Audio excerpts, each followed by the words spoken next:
Alright, this is going to be a special remote horn device that I have in my collection that I just revived the horn. I did a little bit of soldering. I didn't know what was why it wasn't sounding. When I kind of moved the circuit board, like jiggled it, it started to sound, and then I figured out a solder joint um, had disconnected itself. So I tried soldering it back, and even though I had a little bit of a hard time, well, it was kind of worth it in the end.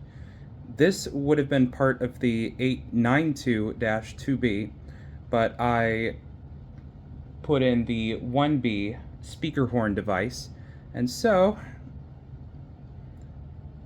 with the 2B horn revived, and the fact that I have not reviewed this device yet, or at least shown, demonstrated, I give you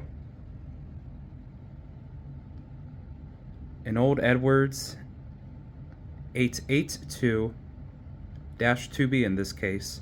Either that or it's just an 882.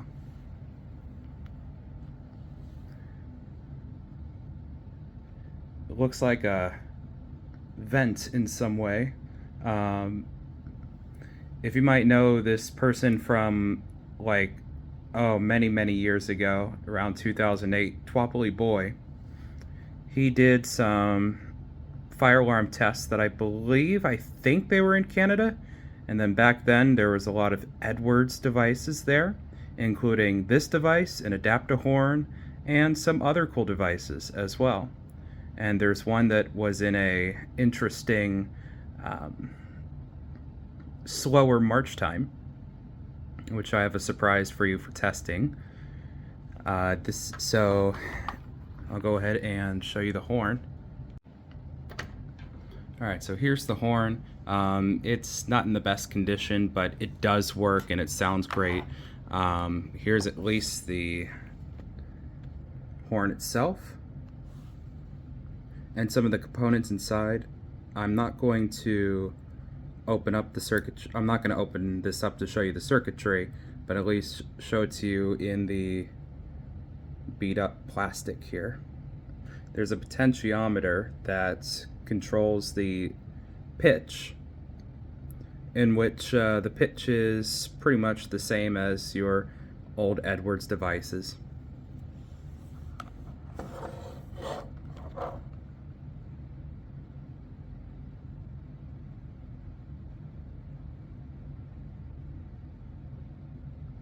Yeah, warnings and stuff, but I have used the potentiometer before.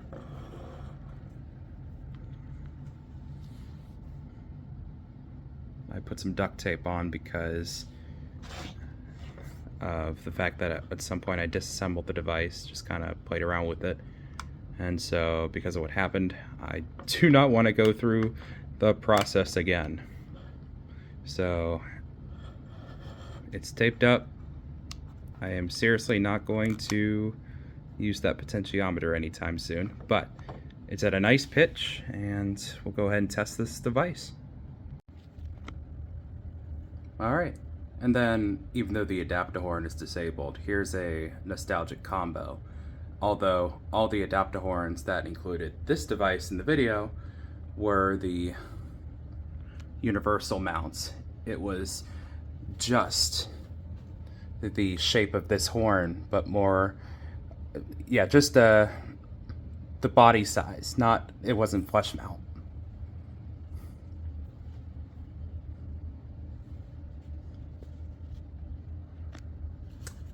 The setting is a very slow march time, 20 beats a minute, which was, in fact, the speed of the old march time that was shown in one of TwoplyBoy's videos.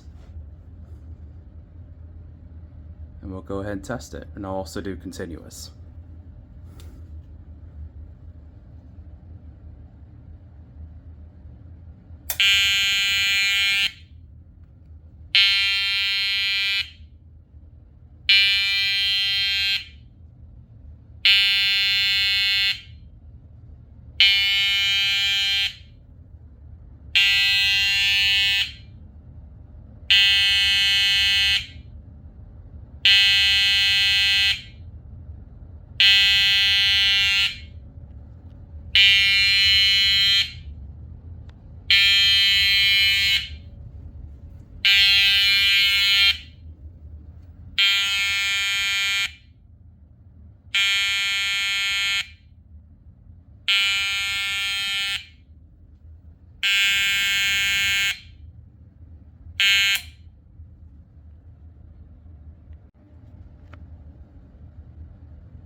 and here is continuous.